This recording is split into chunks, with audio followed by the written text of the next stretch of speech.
watched a spy film, everybody. Towards 13,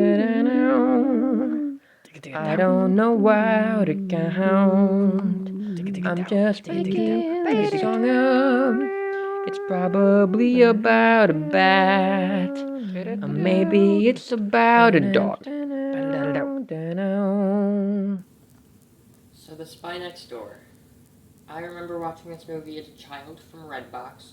For those of you who are too young to remember what Redbox is, essentially it was like Blockbuster. For those of you who are too young to understand what Blockbuster was, it was a store. You went to the building and they gave you DVDs that you could borrow. It was like a library. For those of you who are too young to remember what a library gives you books to borrow and then you give back. Anyway, Blockbuster was like that, but for DVDs and like video games later on. And like VHS tapes earlier on, but like that's a little before my time. And I never used Blockbuster, so. Anyway, Redbox like that, but it was like outside of like grocery stores like Walgreens and stuff. And it was for one night, and you paid, it started out when I was a child as $1 per night per video. And then it kind of got a little bit more expensive as time went on. That's the gist of it. So, I got Spy Next Door. I remember wanting to see Spy Next Door. I got it on Redbox. We watched it. And my child brain went, yes, this is a good movie. Well, I rewatched it. No, it's not a good movie. We start off with the Lionsgate logo, which automatically meant I was in for a bad time. And I kind of knew when I selected this movie that it wasn't going to be what I remembered it being, but it was not even close to what I remember it being. I remember it being okay. I remember it being funny at times, at least. I remember enjoying it. Now, granted, as a child, I enjoyed everything, so that's not really a very good, like, criteria on what to judge this film on. So, anyway, it wasn't a really good criteria to judge the film on, but it just was really bad. Like, there was not a single time in this movie where I legitimately laughed with the movie.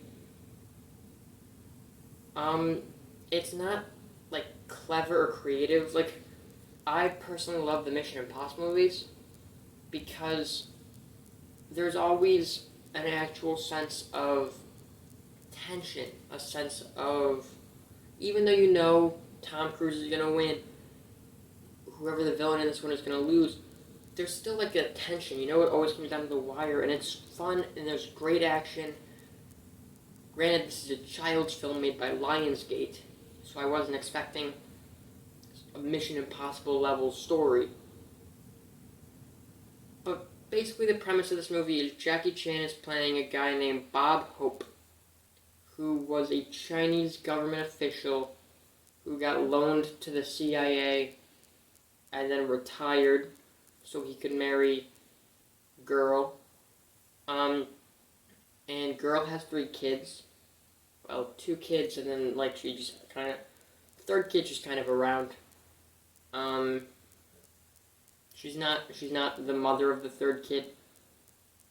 So the third kid just kind of there. But she's the mother of 3, and the kids don't like Bob. So even though the girl wants to marry Bob, the kid's like, oh no, so she doesn't. And then the girl goes out of town because her father had surgery or something. And Jackie Chan watches the kids and then also gets into spy shenanigans even though he's retired. Because you can never get out once you're in. So he is being hunted by the evil organization while trying to get the kids to like him. And it's about as good as it sounds. I don't remember much of this movie at all. I watched it about a week ago. And here's the highlight reel. They used the Wilhelm scream.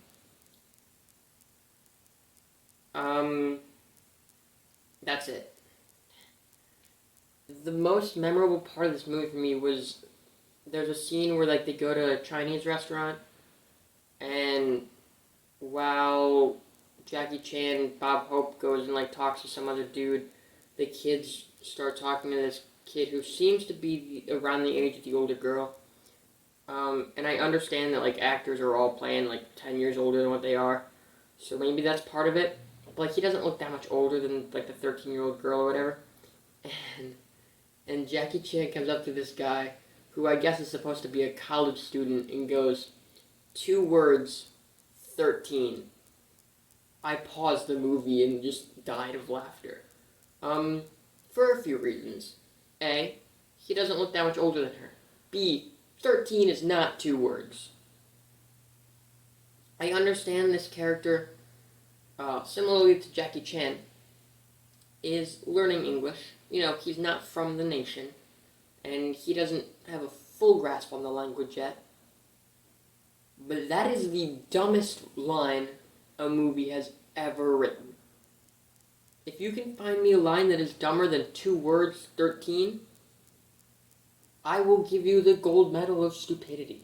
Well, like, not that you're stupid, but, like, you found, you know, the gold medal of discovery of stupidity. There we go.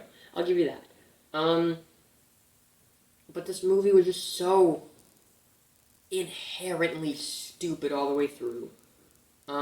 About halfway through the film, the kids discover he's a spy, and they start playing with his spy gear.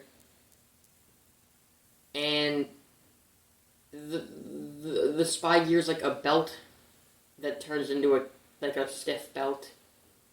And then later on, he goes to use said belt that he like uses as a sword kind of thing, except it's not sharp. And he grabbed the wrong belt, so it doesn't do it's just a normal belt. And he goes, "Oh, drats, I grabbed the wrong one." And they didn't even make "I couldn't get it up" joke. And as much as I criticize movies for using adult jokes, missed opportunity. Spy Next Door, Lionsgate, Jackie Chan. You guys missed a perfectly good erection opportunity right there. What else happens? There's a kid who like gets in trouble.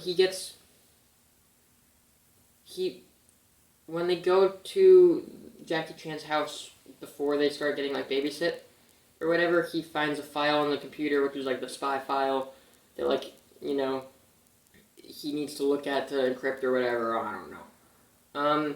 And the kid downloads it thinking it's an illegal concert and that'll get him like super popular in school, which it wouldn't. I've never heard of that in my life. But anyway, so he downloads it and he shows it to kids at school. And they're like, "This isn't a concert, you idiot." And then they shove his head in a trash can, and Jackie Chan gets called to the principal's office, and they're like, "Your kid is lying a lot." And as we all know, lying is one of the worst crimes.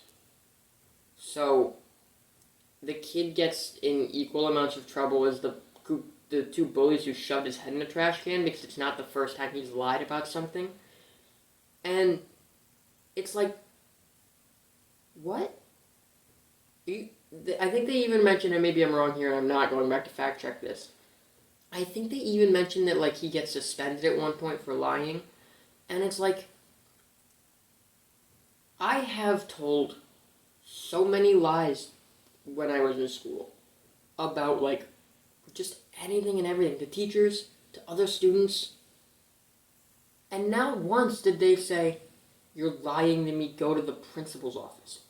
You're suspended for a week." Like, this kid just claimed to have a concert he didn't have. Like, that's not detention worthy. Period. End of statement. Like, it's not like he brought drugs into the school. It's not like he, I don't know, shoved another kid's head in a trash can. He lied. It's a white, like, I get it's a child's movie, and the point of the child's movie is don't lie. That's like half the moral of the story, and the other moral of the story is be a superhero, or be a secret agent. With your parents' permission. But it's just so dumb how they handled it. And that's all I have to say about that. I'm trying to think of any more highlights I can talk about this movie. It's very forgettable. I did kind of wait to record this. I got lazy. I procrastinated. That's what I was looking for. But even like 3 or 4 days ago when I was supposed to film, I didn't remember much about what happened in this movie. And I mean,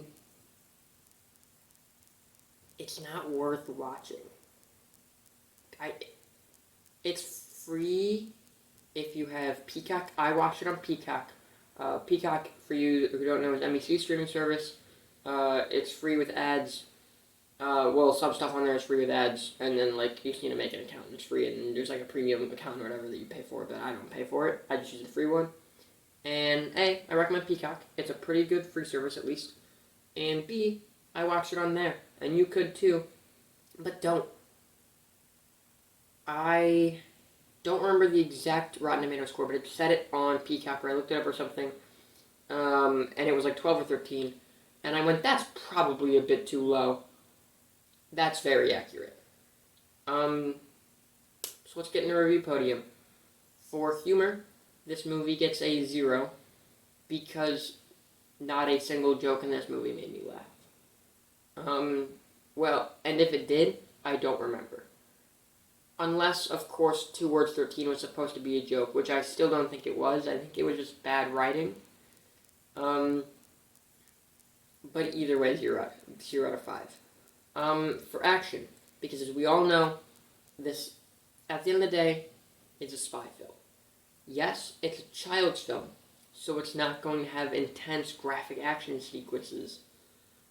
But you still need to be able to have some action, for both the parents who get dragged along and the kids to enjoy as well. And that's not asking for very much. Like, that's not, there are action sequences in this movie. They're boring, they're uninteresting, they're unoriginal. This movie gets a 0 out of 5 for action. And finally, entertainment. I had a conundrum here. If I gave this movie a 0, then it's equal to The Little Ghost. And in my mind, no matter how bad a Lionsgate film is, I'm not sure there'll ever be The Little Ghost or Artemis Fowl. But I don't want to give it much higher than a 1 or a 2, because I didn't enjoy it.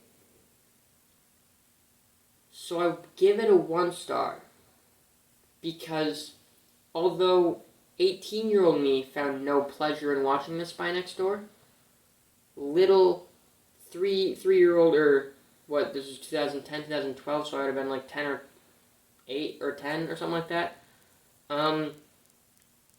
he did enjoy it. So we do have to keep in mind that this is a kid's film. Kids enjoy it 1 out of 5. So overall, this movie gets a 1 out of 15, which doesn't shock anybody. Also, this movie kind of had an accidental Thanksgiving kind of like family theme to it. We're all one big happy family. And I do want to point out that where the rest of November's lineup from here on out was specifically designed to be around the idea of family and like for Thanksgiving, this was complete accident. I thought The Spy Next Door was just one I had on my idea list and not actually scheduled to watch. I thought this week was Bulletproof Monk, and it was sad. I was very much looking forward to watching a film called Bulletproof Monk, and I have to wait a whole other month to watch Bulletproof Monk, and that probably impacted my enjoyment of this film. So maybe I'll give it a 2 or a 10, or a 2 out of 15, 2 stars for entertainment, just because I already was hoping for a different movie. I'm just kidding though. It's still getting a 1 out of 15. I judged it fairly. Thank you guys for watching. I will see you all in the next video. You might be wondering, like, oh, Kyle, where are the you keep saying, like, oh, there's no podcast, but you just haven't been. I've been busy with work. There are 2 more we have recorded and haven't posted. I think they're going to start coming out on Fridays at some point in time. And by some point in time, I mean, like, probably tomorrow, Friday. But I don't know, like, oh, it's 11 or oh, it's 2 o'clock or whatever. But keep an eye out for that tomorrow. And if it doesn't come out, don't be shocked. Because I am very, like, oh, I have 1 day off. I don't want to waste it editing. But I probably will. And we do these unscripted videos every Thursday. And we have Twitter, Instagram, and DeviantArt on the screen, and X's Comics and at X's Comics Official, respectively. And, subscribe and hit the bell if you want notifications on when we finally release podcasts and when we release episodes of this. And maybe we want to go back to other series. Or maybe we won't. I think that's all I have. So thank you guys for watching. And next week's video should be fantastic for